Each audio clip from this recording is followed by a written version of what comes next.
Yay, we get to start a new chapter today. So it's like a clean slate. I'm kind of tired of that function stuff. This chapter we're going to start off focus more on quadratic functions, which are the ones that have their graphs as parabolas. If you've seen that before, probably have, but if not, it's okay. This section kind of goes over it as if it's brand new, so that's good. Let's see. So we're interested in quadratic functions and their graphs. And specifically what we're going to be getting, well, a big part of this section is going to be talking about the vertex of a parabola. So if I were to graph a parabola, let's see, just kind of a rough sketch off to the side here. Let me see. Oops, sorry. Let's see. So the graph of a parabola, it can be kind of put into two different categories. One being an upward parabola, like this guy. Parabola. It's like the arrows are pointing upward. And then a downward parabola where the arrows are pointing downward. But a main feature that we want to talk about in this section as far as parabolas go is what they call the vertex of a parabola. So that would be, for example, this point here, it's kind of the base of the parabola, or where the U-shape starts, sort of. This would be your vertex. The vertex, yeah, is just the point at which the parabola kind of begins, either going upward or going downward. So that would be his vertex, but this guy's vertex would be this point, vertex. And no matter if these two parabolas happen to have the vertex at the origin, but if these were moved off to the side, left, right, up or down, whatever, then the vertex might move, but it's still going to be the base of the U-shape. So notice that this will be important, that the vertex, it's either the highest point or the lowest point of the parabola, depending if it's opening upward or downward. Either the highest point or the lowest point.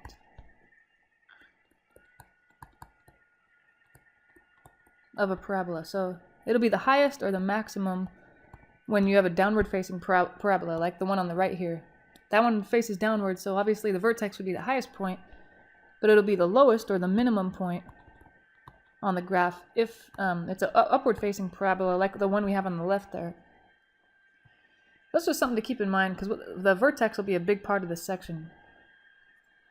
Alright, let's see. The little intro here kind of talks about where equations or functions of parabolas are actually kind of useful in real life. Okay, what does it say? Many sports involve objects that are thrown, kicked, or hit, and then proceed with no additional force of their own. Yeah, so I guess the initial force is me kicking it or throwing it, but then no force is being acted on it, to keep it going. It's just kind of moving, but of course gravity is pulling it, and wind resistance and all that are kind of trying to stop it. But such objects are called projectiles. So we'll study those in the coming sections. But that's where a parabola would be useful. Because I guess imagine this is me or I don't know, whoever. Someone is probably actually better at sports than I am. They kick a ball, a football or something like that. So there he is. Okay, and then it goes up, like kind of goes upward, but it's kind of going in it goes in an arc shape because it goes upward at first, but then gravity kind of starts pulling it, wind resistance and all that. So notice it kind of makes a parabola shape. That's why parabolas are used to model projectiles. So anyway, then it says, in this section of your textbook, you will learn to use graphs of quadratic functions to gain a visual understanding of various projectile sports. So yeah, this section is just focused on graphing parabolas, so it's not really going to have any context as far as sports or projectiles and things like that. But we're getting the hang of how the shape of a parabola affects the graph and all the different parts of the function affecting the graph. So let's see, what's our first objective here? First thing they said is a true or false question. The vertex of a parabola is also called the turning point. That, I don't know how you would know whether that's true or false until they tell you, I don't know that. But a turning point is, it's like a maximum or a minimum value. Max or min value, and they call it a turning point because that's where it goes from an increasing function to a decreasing function, or vice versa. It goes from a decreasing to an increasing. So that's why the vertex in both of these parabolas over here is called a turning point, because on the one on the left, for example, let's say if I'm kind of tracing it from left to right, it's going downward, so it's a decreasing function, but once it hits that vertex or turning point, now it's an increasing function. So that's why they call it a turning point. And then same thing for the downward one. it was increasing when I started on the left. Once I get to the vertex, it starts decreasing. So that's kind of why they call it a turning point. Yeah, just because it goes from increasing to decreasing or vice versa. So that the answer to that guy would be yes, true. So then how about, they have another true or false question here. They say the vertex of a parabola is always the minimum point of the parabola. Well, that's another one where if we hadn't talked about it above over here, then I don't know if I would have known that. But and at first I might say true, but I forgot that it doesn't have to be the minimum. It could be the maximum. Or the maximum. I mean, that's if it's a downward parabola. So I would say this is a false, because they're saying that it's always the minimum. If it's always the minimum, that means your parabolas only open upward. But some of them open downward, so I'd say false. That was kind of a tricky one, huh? I don't like the way they tricked us on that one. Or they tried to trick me anyway. They probably didn't trick you guys. Let's see. All right, now what we're going to do is try to figure out if we're given a function, the equation of the function of the parabola, can I figure out what the vertex is just by looking at it? So that's the kind of key is in this right here. It kind of tells you what the vertex is. And it's kind of similar to circles. Remember in the previous section, we talked about circles and their centers. You know, let me write it out just to be safe.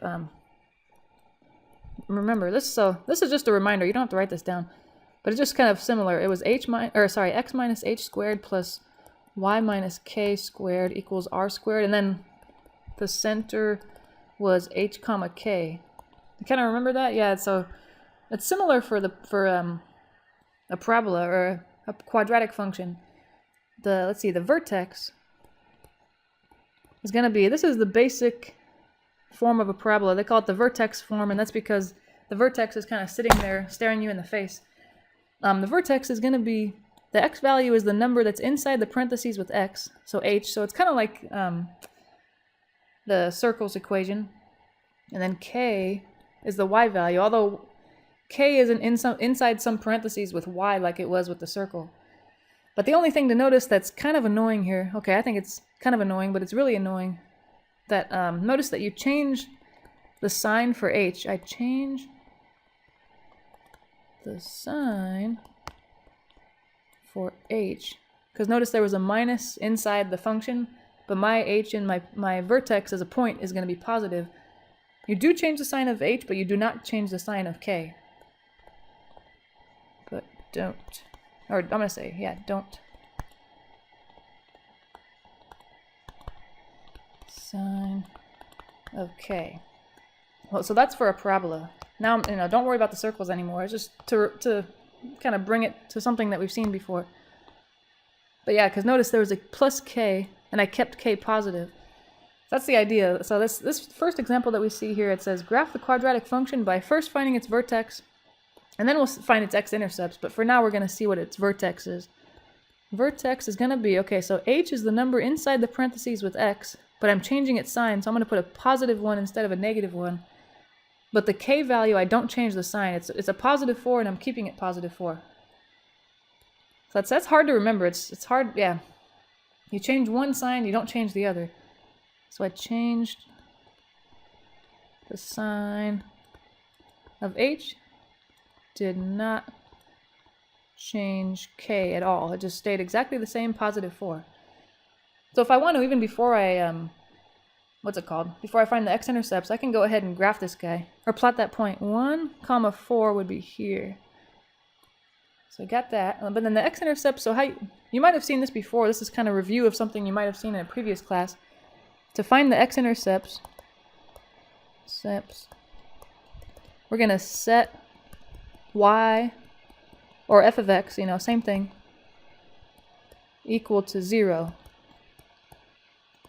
And then solve it for x. So that's kind of the procedure. Let's see. So what do we have? I might have to go off to the side here and give myself some room. The function was f of x equals negative and then x minus 1 squared plus 4. So as it says there, to find the x-intercepts, I'm going to replace f of x or y, whichever one you have, with 0. And then we're going to solve for x, because at this point there should only be one variable. That means you should be able to solve it in some way. Alright, that looks good. So, okay, I can start solving for x if I want by... I can move the 4 over. Let's see, I'm going to subtract 4 just in an attempt to get x by itself a little better. That way we have negative 4 equals negative x minus 1 squared. Okay, that looks good. And then I notice both sides have a negative, so I'm going to go ahead and multiply both sides by negative 1 or divide both sides by negative 1, you know, whatever you want to do. Either way, that just gets rid of the negatives. Now it's positive 4 equals positive x minus 1 squared. So the next step would be to get rid of that square. And the opposite of a square is a square root. So square root both sides. Just don't forget, remember, since we're square rooting both sides, I have to put a plus or minus next to the side that's going to still contain the root. Or sorry, the numerical side. The square root of 4 is 2. So I have my answer over there on the left side is plus or minus 2. On the right side, though, the square root and the square cancel each other out, just to leave what was inside the parentheses, the x minus 1. Okay, now I should be able to solve this all the way. I just got to remember that that plus or minus 1 really, the plus or minus 2 really represents two different things. So I can't just combine that 2 with the 1 right now. I have to break it into cases. So it looks like now x is by itself. It's equal to plus or minus 2 plus 1. And that's not plus or minus 3. Not plus or minus 3. You can't combine a plus or minus number with a regular number. What we have to do is break it into cases. One where 2 is positive 2, and you're adding 1. The other case is where 2 is negative 2 plus 1. So we get 3 and negative 1. Those are our solutions there. Alright, that means those are the x-intercepts. You know, that was such a long process, I kind of forgot what I was doing there. X-intercepts are x equals 3 and x equals negative 1. If you want to be really specific, you can make it a point, because an x-intercept should look like whatever x value comma 0. Alright, let's plot those points, and then I think we have the parabola. Let's see, 3 comma 0 and negative 1 comma 0. So 3 is about here, and negative 1 is here, and I can kind of see that those are surrounding the vertex. You know, they're equally spaced around the vertex. That's a good sign. I notice one thing that it points out up here is that we can tell whether a parabola opens upward or downward. It opens up if the number a is positive. And notice that a in this equation is the number that's in front of the parentheses. So in our problem, we have a negative in front. So I should say a is negative. Let me see, sorry. A is negative, and that's because there's a negative sign in front of the parentheses. So it opens down. So basically, yeah, if you see a negative in front of the parentheses in your function, so here, let's see, here, if you look in front of the parentheses and you see a negative, it's opening downward. If you see a positive number, or you see no sign at all, it's going to be opening upward. I feel like I should have guessed that, because looking at the points we plotted, the vertex is above the intercept, so of course it must be going downward. Because the vertex should be the highest point if it's opening downward, should be the lowest point if it's opening upward. So I guess that kind of makes sense if I think about it, but oh well. Alright, now we have one. This function kind of got, half of it's on the top line, half of it's on the bottom. I'm going to bring it all together, sorry. Okay, forget about this guy. There he is, alright. They want us to do the same thing just to get some good practice in. So okay, first thing, the easiest thing to do is find the vertex. But the hard part is I have to remember which sign I change. So remember this number, the h, you change the sign, so it's going to become negative 5. But the k, you don't change the sign, it stays the same. So this guy changed signs, alright. Alright, now the next thing I want to do is find the x-intercepts. Alright. That'll be, like we said, you're going to set f of x equal to 0, like we did last time. 0 equals x plus 5 squared minus 1. And then I should be able to solve it the same kind of way. Same idea. I'm going to move this 1 over just in an attempt to get x by itself. Then the 1 will be equal to x plus 5 squared. And now I'll square root both sides to get rid of the square. I just can't forget when I square root both sides, I have to put a plus or minus next to the numerical side. So the plus or minus, and then the square root of 1 is just 1. Equals, okay, that now the square root and the square on the right side cancel, just to leave the x plus 5. And I almost have it if I just move that 5 over. Subtract 5, okay. So it looks like the x values, I'm going to try to break it into cases like we did last time, but x is equal to plus or minus 1 minus 5. And I have to say that case 1 would be when that 1 is positive, case 2 is when 1 is negative, and then those will be my values. So 1 is positive, minus 5, and then 1 is negative, minus 5. Those will be the two possibilities. And if I simplify those, I get negative 4 and negative 6. So it looks like the x-intercepts are negative 4, comma 0, like we said, because x-intercepts are always of that form. It's something, comma 0. Let's see how those look. What do we have? What was the vertex again? The vertex was negative 5, 1. Let me bring that down here. Oh, sorry, negative 5, negative 1. So I plot that guy, negative 5, negative 1. He's over here. And then the other points I found, the intercepts are negative 6, 0, which is pretty close to the vertex, and then negative 4, 0, which is also close to the vertex. And I think you figured out, I mean, everything's going well because notice that the x-intercepts kind of, I guess, symmetrically surround the vertex. They're just as far away from the vertex, they look like they're at the same level above it, and they're at the same level to the left or to the right of it. And then, what else? I noticed that there's no negative in front of the parentheses here in the function. It's a positive number, so this should be an upward parabola. So it should just open upward from there. And that's not pretty, but hey, you know what? What are you going to do? So if you want, you can make a note of that. If you want to later on, if you think you look back and you won't know why it's opening upward. The parabola opens up because there is no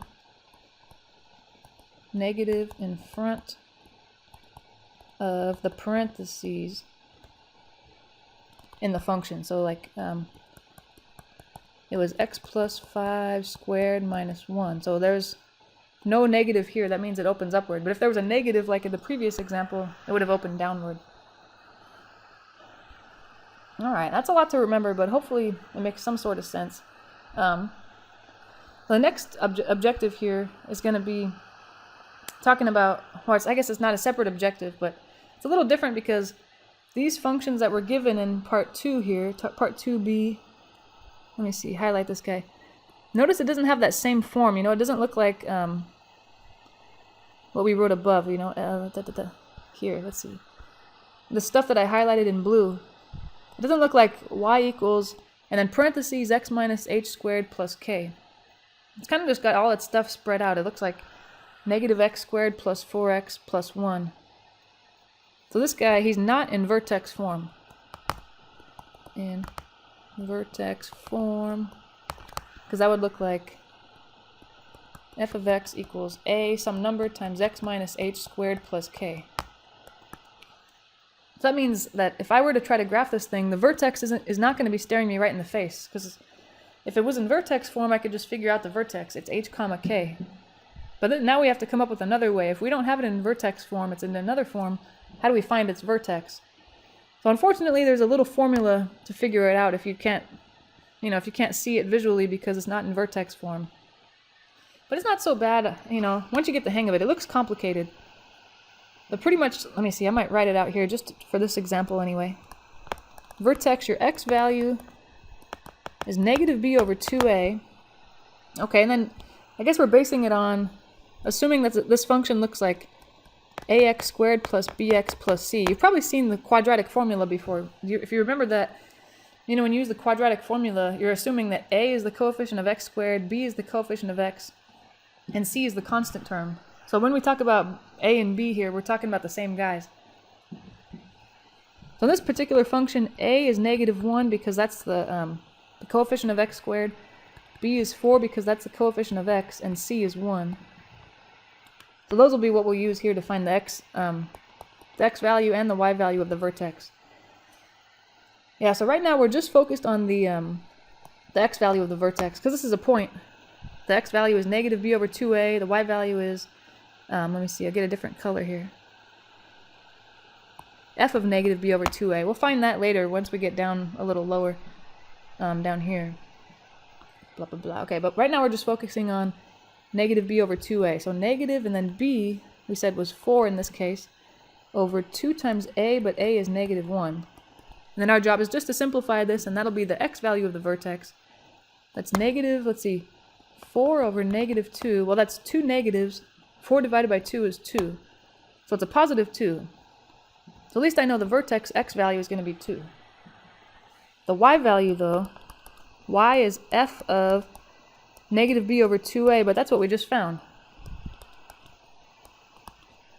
Yeah, that's what we just did. Remember that negative b over 2a is what we just calculated, and we found it to be 2. That's what all this work was. So I can just go ahead and replace it. And the function itself is the one that was given. So if I'm trying to find f of negative b over 2a, or f of 2, all I'm doing is plugging 2 into this function that I was given in the blue highlighted area.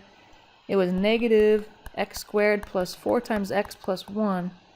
But I want to replace x with 2. Yeah, hopefully, maybe it'll help to remember the function. F of x was negative x squared plus 4x plus 1. That's kind of where I got those values there. Alright, now we can simplify. This is negative 4 plus 2 plus 1. Notice the 4 is negative because this negative sign or the minus sign is not inside the square. Only the 2 is being squared, the negative is not. So it does not disappear. Negative 4 plus 2 plus 1 is negative 1. So there's our y value. It's kind of a lot of work, but the more times you do it, the better you get. And now we have the y value. There's the vertex. Alright, finally found it, huh? Alright. And then I notice, that this one, they want us to graph the parabola. And the last problem, notice that it was more specific. It said, graph the quadratic function by finding its vertex and x-intercepts. This one just said, graph the quadratic function. It didn't say how. So I found the vertex, and really when you graph a quadratic function, just kind of like with a line, all you really need is 2 points. So I think if the x-intercepts are, if you're forced to find the x-intercepts like we did in the last one, because they asked for them specifically, then you'd have to find them. But now I think I can find any other point, and that should be fine. Find any other point. Of course, besides the vertex, because I've already found that. It'd be a waste of time to go find it again. The vertex, what was it? 2, negative 1. So to do that, all you have to do is let x equal whatever you want inside the function. And just, yeah, whatever you do, don't make sure it's not 2, because you've already found that point. You'd be looking for the same point twice. I like 0, though. 0 is nice.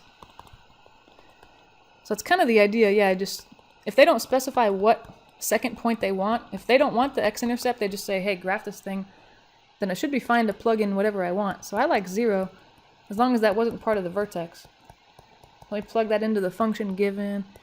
What is that now? Negative 0, which is still 0, plus 4 times 0 is 0, plus 1. So it looks like I'm getting 1. Or, yeah, 1. So for an x value of 0, I got a y value of 1. So there's my second point, and that should be enough. So I'll plot the vertex first. It was 2, negative 1. There he is. And the other point I found was 0, 1. There he is, right there. So the idea, I guess, even though I only have 2 points, a parabola is always symmetric about its vertex. So if I think of there being a vertical line through the vertex, then I should be able to figure out what this guy looks like. Parabolas are symmetric about, I guess if I want to be more specific, about the vertical line through their vertex. So the only reason I mention that is because, like, you know, I know the vertex, and I know there's a point to the left of the vertex, so this side I kind of know what happens, but the right side, it's going to be a mirror image, so if I want, I can actually put a point that's a mirror image of the second point I found, and then connect the dots, and it looks, you know, looks kind of symmetric that way. Okay, let's try that one more time with another one, and then we can maybe move on and see what we got. So let's do the same thing. This one is also not in vertex form, like that, so we're going to have to use that formula. The x value is negative b over 2a, so we'll do that first. Negative b over 2a, let's see here. In this example, a is positive 1, because that's the coefficient of x squared. B is positive 3 because that's the coefficient of x. And C is negative 10. Not that they asked for C, but just in case. Negative B is 3 over 2 times A is positive 1. So it looks like it's not as nice of a value as last time, negative 3 halves. That's not great. Oh well, okay. And then, you know, especially considering I have to plot this point when I'm done, you might want to write this guy as negative 1.5 or negative 1.5. Just kind of thinking about plotting it, it'll make it easier. And then the y value should be f of that value, f of negative b over 2a. So yeah, basically, to find the y value, you're just taking the value you just found for the x value and substituting it into the formula. Or the function, sorry, the function. So here's the function. Let me see, I'm going to bring it down closer. F of x is x squared plus 3x minus 10. But the value I want to plug in is the one we just found. And I guess I have a choice now. I can plug in the fraction, the fraction form of it or the decimal form. It's up to you, but I always think the fraction form is easier to deal with, especially with all this squaring and multiplying and all that. So I'm going to plug them in, plug it in there. So the function is x squared plus 3x minus 10. But I'm replacing x with negative 3 halves. That's not pretty. Let's see. Yeah, when your x value of your vertex is a fraction, you know you're not having a good time. Alright, now I just need to clean this up, and that'll be the y value. So if I square the negative 3, I'll get positive 9. Here, if I square the 2, I'll get 4. And then the next step, I'm multiplying 3. I'm going to put it over 1 times negative 3 over 2. That way I'll know kind of how to multiply it across. So let me see. 9/4, and then it'll be minus 9 over 2. And then minus 10, I'm going to put that over 1, because in order to combine these, I'm going to have to get a common denominator. So let's see, a common denominator would be 4. This guy would need a 2, and this guy would need a 4 in order for them all to have that same denominator of 4. It'll become 9/4 minus 18/4 minus 40/4. Holy crap. That's negative 49/4. Wow. If you combine all the numerators. 9 minus 18 minus 40. Whew, that's crazy. So, our vertex, if I kind of write it out, let's see. I guess I might as well write it here. Vertex, we found the x value to be negative 3 halves. We just found the y value to be negative 49/4. And if you want, you can make those decimals negative 1.5, comma. The only reason, another reason I like fractions is because there might be a homework problem where they say, what is the vertex? And they make you type it in, like this. So you'd say, oh, my vertex is blah. But if you would use decimals to calculate it, especially if it's a decimal that goes on and on forever and you're rounding, if you're rounding, that's not an exact answer and they won't accept it. So I think what I would do is probably just get in the habit of using fractions because they're always exact and you won't be rounding.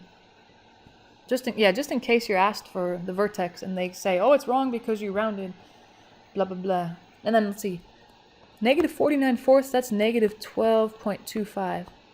So that happens to be an exact answer, but like I said, there are some times where these fractions that you get won't round, or they won't come out to a nice decimal. There'll be a decimal that goes on forever. So let's plot that point. Ugh, that's ugly. Negative 1.5 would be okay over here. And then negative 12.5, I have to go really low. 10, 11, 12. I have to go past, where I wanted to be. Somewhere around here, maybe? Ish? I don't know. That's really low, but okay. And then like we did in the previous problem, all I need is one more point. Find any other point. So I can choose any x value I want. Just make sure it's not the one that you got from the vertex, because then, like I said, you'd be wasting time finding the same point again. Well, if I'm being honest with you, I wouldn't pick negative 3 halves if I had a choice. So I didn't really run a risk of choosing the same guy. I like 0. If x wasn't 0 for the vertex, I like using it. It's just such a nice, nice value. So plug it into the function. He looked like this. But if 0 goes in there for the x's, f of 0 is 0 squared plus 3 times 0 minus 10. And that'll just be negative 10. Looks like a second point is 0, comma, negative 10. Let's see that guy right there.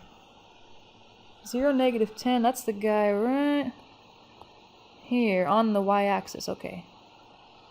There he is. Okay, so like we said before, doesn't seem like this is necessarily enough information, but if you kind of draw a vertical line through the vertex, then this graph should be symmetric about that line. So I kind of already know what's happening on the right side of the vertex because I have a second point. So I'll just connect those guys and then kind of make a curvy U shape. But on the right side of that, I'm going to try to make a point symmetric, whereas, as close as I can. It looks like that's about symmetric with the second point I found. Not the vertex, but the other point, 0, -10. And then connect those dots and carry on. That looks pretty good, I guess. It's a little low, but that's okay. Alright, our next objective is they want us to be able to determine a quadratic function's minimum or maximum value.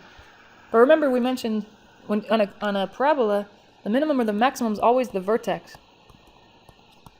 So that's it. That's all they want, really. It sounds like it's something complicated. Oh, the maximum or the minimum. Oh my goodness. But yeah, it's not a big deal. So here's an interesting looking quadratic function. They want us to first, part A, determine without graphing whether the function has a minimum value or a maximum value. Okay, well, we said, if there is no negative in front of, well, way back in objective 1 or 2, I think it was, let me see. Objective 2. Remember we said if there was no negative in front of the parentheses, then it's opening upward. But that was when it was in vertex form. But we can do something similar if it's not in vertex form, like this. If there is no negative in front, but now we're looking for it in front of x squared. In front of x squared, the parabola opens up. But if there is a negative in front of x squared, it opens down. Okay, so that might help us with this problem.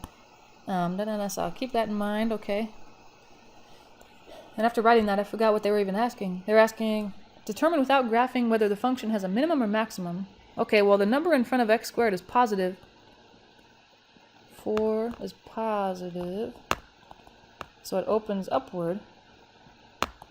So if you picture an upward parabola, does it have a maximum or a minimum value? The vertex is a minimum value because it's the lowest one. Minimum, because it opens upward. Because we said any parabola that opens upward has a minimum, anyone that opens downward is a maximum. Opens up. Okay, next, now that we've determined it has a minimum, they want us to find that minimum or maximum value and determine where it occurs. Pretty much that just means find the x and y value of the vertex. That's code for that. The x and y value of the vertex. Alright, and we have a formula for that. We saw that in the previous example, or the previous objective. So I just have to kind of follow that same formula. X equals negative b over 2a. Looks like a is 4, b is negative 16, and c is 1,000. That's crazy. So if I want negative b over 2a, let's see, b itself is negative 16, and a is 4. So it looks like that. And then that's kind of a lot going on, but there's 2 negatives overall, so it's going to become positive. 16 over 2 times 4 is 8. But 16 over 8 is 2. I know our vertex is going to be 2, something. And the y value, like we've done before, is found by just plugging that value you just found into the function. So f of 2, and f was 4 times x squared minus 16 times x plus 1,000. So let's substitute 2 in there. Let's see, 2. Alright. So I'm going to have to be careful here. We got a 4, let's see, times 2 squared. 4. Yeah, 4 times, let's see, 2 squared is 4. Minus, and then 16 times 2 is 32. Plus 1,000. Alright, let's see. 4 times 4 is 16. Minus 32 plus 1,000. Let's see. 16 minus 32, that's negative 16. Negative 16 plus 1,000 is 984. Is that true? Yeah. Okay. 984. What the heck kind of random value is that? Sorry. There it is. So I guess if you wanted to phrase it the way they phrased it in the question, was it maximum or minimum? Because we said it's a downward, it's an upward parabola, so it has a minimum. The minimum value is, because I guess the lowest it goes is this guy, that's the y value. And it occurs at x equals 2. So that'd be I guess if you want to use the phrasing that they used. Okay, let's try this other one. It should be a similar type. But this guy, notice there is a negative in front of the x squared term. So since there's a negative in front of x squared, it's a negative 4x squared. That means this guy's going to be a downward parabola. And if you ever forget, okay, wait, which one, upward or a downward, which one has a maximum and which one has a minimum? And if you look at a downward parabola, the vertex is the highest point, so that must be a maximum. So this guy's going to have a maximum value, the vertex. And then part B, just like in the last one, they want us to actually find it now. So we'll do same kind of thing, x equals negative b over 2a, negative, but if in this function b is 8, so I'll put that, and a is negative 4. So it should be negative, okay, 8 over 2 times negative 4. That's 2 negatives, so it'll be a positive 8 over 8. So 1. That's not a bad value, huh? Alright, so I got the x value, and then the y value happens when I substitute that 1 into the function, or whatever I get for the x value, back into the function. It was negative 4x squared, negative 4 x squared plus 8x. I already forgot what c was because we haven't used it yet. Minus 3, that's right, minus 3. Okay. But the x value we found just now was a 1, so that'll go in there for the function. And we'll be pretty much done when I simplify this. Let's see. Negative 4 times 1 squared is 1, plus 8 times 1 is 1. Negative 4 times 1 is still negative 4, plus 8 minus 3. That'll be 1 also, when you add those guys together. It looks like our vertex is 1, 1. And if I want to use the language they use, they want to know when the maximum occurred or the minimum occurred. It was a maximum occurs, maximum is, the y value. It occurs at x equals 1. Alright. Oh, wait, did we skip domain and range last time? I'm sorry. Hello. I should go back to domain and range. Sorry. Domain. Okay. And these ones, if you just kind of picture the graph, you can draw a rough sketch of the graph, and I think that should tell you the domain and range. So let me see. So here's my coordinate system. But notice, what was the vertex? It was 2, 984. So that would take me a while to plot, but I'm just going to kind of cheat and say, okay, let's say here's 1,000. Because that way I can kind of visualize the point. 2, here's 2, and the 984, I don't know, is somewhere below 984. And this one I think we said was a upward parabola, was that right? The first part here, yeah. Okay, this guy's an upward parabola. So that's the vertex, it's facing upward. You know, I don't really know how wide or how narrow this graph is, but it doesn't really end up mattering for the domain and range.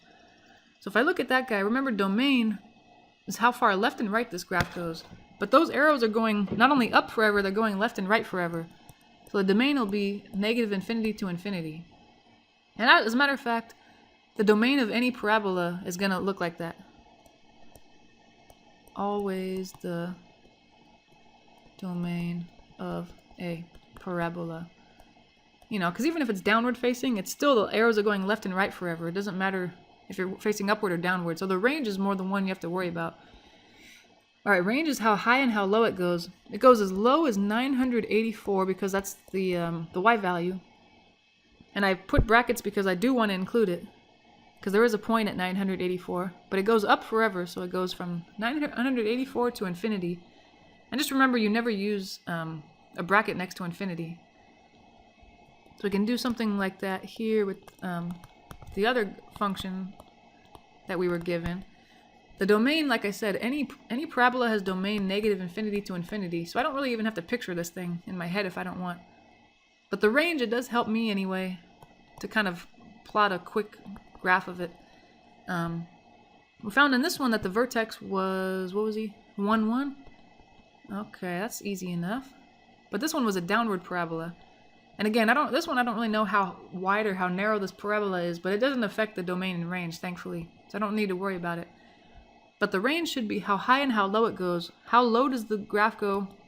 Well, it goes down forever, so I'm going to go from negative infinity to the highest it goes is 1, because that's the highest y value. And I'm going to include 1 because there is a point at 1 on the y-axis. So yeah, it definitely helps to graph them before you try to figure out the domain and range. Alright, now these last couple problems, I guess I should call these 4a and 4b because they're different guys. They're kind of, I guess, applications, but we're going to be using what they're giving us, kind of a word problem sort of thing. Solve problems involving a quadratic function's minimum or maximum. So it said, okay, among all pairs of numbers whose difference is 8. Okay, let's see. I guess I can call these numbers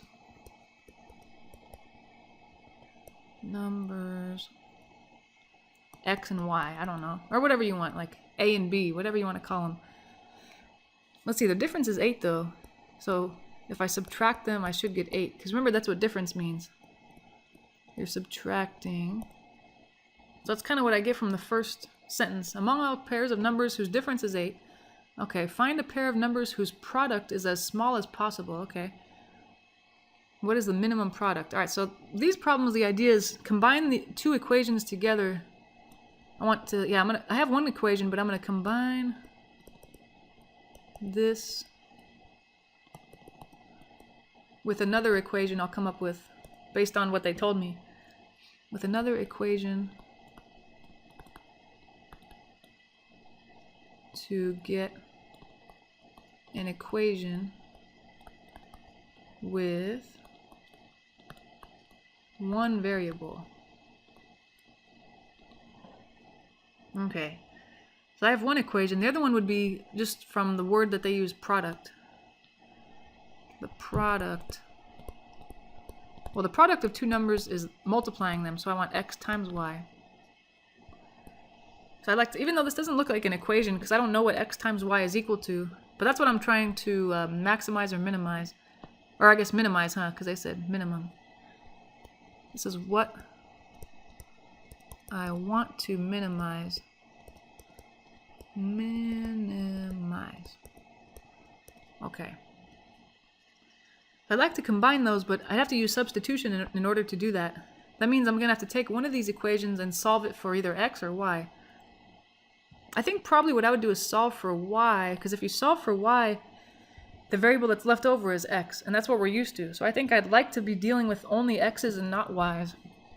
So I think what I'll do is I'm going to solve the first equation we got, which was nice and simple, for y, then substitute into that, the second equation we got, product equals x times y. That's kind of my idea here. And these problems are very difficult. You won't see these very much. I think you'll see these again in calculus. So that's a few semesters away. They just want to kind of preview it just so you kind of have seen it. It'll be a little easier. So don't worry too much if this isn't super easy or whatever. Okay, I'm trying to get y by itself, so I'm moving x over, subtract x, negative y's by itself, it's equal to negative x plus 8. Now I just have to divide by a negative 1 to get rid of that negative. That changes everybody's sign though, since I have to divide every single term by a negative 1. Y becomes positive, x becomes positive, but 8 becomes negative. Alright, so I'm trying to substitute that into the other guy, product equals x times y. So since y is equal to x minus 8, I should be able to substitute that right here where y was. Alright, where that y was, I'm going to put x minus 8, but everything else in this little equation is going to stay the same. Product equals x times x minus 8. And you're trying to minimize that. So I want to minimize this guy, x times x minus 8. And it's not obvious how to do that, but what if I distribute? I think it'll look more familiar. Minimize, what do we get? X squared minus 8x. So this kind of looks like ax squared plus bx plus c, although there's no c value. So what we end up doing is, now that we have a quadratic function, or yeah, this is our quadratic function. F of x equals x squared minus 8x. Now we're kind of back. That was a lot of hard work, but now we're back to the previous objective where I'm just trying to find the vertex. Vertex is going to be the minimum value. Okay, so I'm just going to use the formula. So all the hard part's over. Now it's all just like we did in the previous objective. Negative b over 2a. Let's see, negative b is negative 8, so it's negative 8 times over 2 times a, which is 1. Two negatives make a positive, 8 over 2, which is 4. Alright, so we got the x value. There's x, and then the y value is going to be f of that guy. F of 4 is... F was... Oops, let me see. This guy. So I'll substitute 4 into there, and that should do it. Let's see. F of 4 is going to be 4 squared minus 8 times 4. That's 16 minus 32, so negative 16. So remember how we phrased the answer in the previous objective? It was either whatever we have, maximum or minimum. In this case, minimum. The minimum is the y value, so that's always your minimum. It occurs when x equals, what was x? 4. Is that all they wanted, or what? What did they want? Oh yeah, they said, what is the minimum product? So we found it. The minimum is blah, blah, blah. Whew, alright. Those are difficult. Let's do one more of those. And like I said, these I think these will take practice if you want to get good at these. But these, I think the book and math instructors and everybody knows that these are very difficult. And I think that's why they introduce them a little early. So even though you don't necessarily 100% get it now, by the time you get to calculus, it might be a little easier. So I don't know. Don't feel too bad if you don't 100% get it. This one, though, it says, among all pairs of numbers whose sum is 16. Remember, sum means add. So I have two numbers. Maybe this time I'll call them A and B. I don't know. Does it matter? Yeah, let's call them X and Y. Now that we're used to it, what am I doing? Their sum is 16. Find a pair whose product is as large as possible. So now I'm trying to maximize the product. So that'll kind of give me my second equation. Product is x times y. If I'm calling x and y my two numbers. So now I want to do the same kind of thing. I want to isolate y and substitute into the other equation. So I'm going to go take this first equation and move the x over. What do I get here? Let's see. It'll be y equals, I guess, either 16 minus x or negative x plus 16. I don't know. It doesn't really matter. And then I want to take what I have on the other side from y and substitute it into the product equation. And then I should be able to figure out what to do from there. Product is equal to x times y. But where the y was, I'm going to put that negative x plus 16, because that's what y is equal to. Alright, and if at this point you have more than one variable, something went wrong, because the whole point of combining those two functions, or those two equations, was to now only have one variable. And if I distribute, I get negative x squared plus 16x. So that looks more like it if I call that a function. F of x is negative x squared plus 16x. That kind of looks like ax squared plus bx plus c, although like in the last one, there is no c. But that's okay. So the maximum value that we're looking for occurs at the vertex, as we've seen before. So we're going to say, first we're going to find the x value. X equals negative b over 2a. Negative, let's see, b is 16 over 2 times a is negative 1. So that's two negatives, that'll make a positive. 16 over 2 is 8. So we have the x value. The y value happens when we substitute that x value into the function. F of x was negative x squared plus 16x. All right, 8. 8 is the value we want to substitute in. So 8, what does this become? Negative 64 plus 128, is that right? Okay, so 128 and negative 64 is actually 64, huh? All right, so I just I guess for these to make them simpler, the y value is always the maximum that they're asking for, the minimum that they're asking for. The minimum, or sorry, maximum product, which is what they wanted, is 64. It occurs, they didn't ask for this, but I guess we could just keep it going, when x equals 8. But this is what they really wanted. What is the maximum product? Those are very difficult. But yeah, just keep in mind that definitely problems like that we just did, this last one, those would be extra credit on a test. Those would not be just regular credit type guys. Those are way too difficult. But like I said, it's good to practice those, because if you plan to take calculus someday, you'll definitely see those again. And I don't know, it'll make it a lot easier. Even if you don't get it, even if you tried 100 of these and you still don't really get it all the way, it'll make it a lot easier. I know that sounds crazy. But yeah, hopefully the vertex stuff made sense, and the graphing of the parabolas. That's the part that, you know, we actually need for sure right now. These kind of word problems with the product of two numbers and that's more for the future. But okay, I hope it made sense. I'll see you in the next video. Should be fun.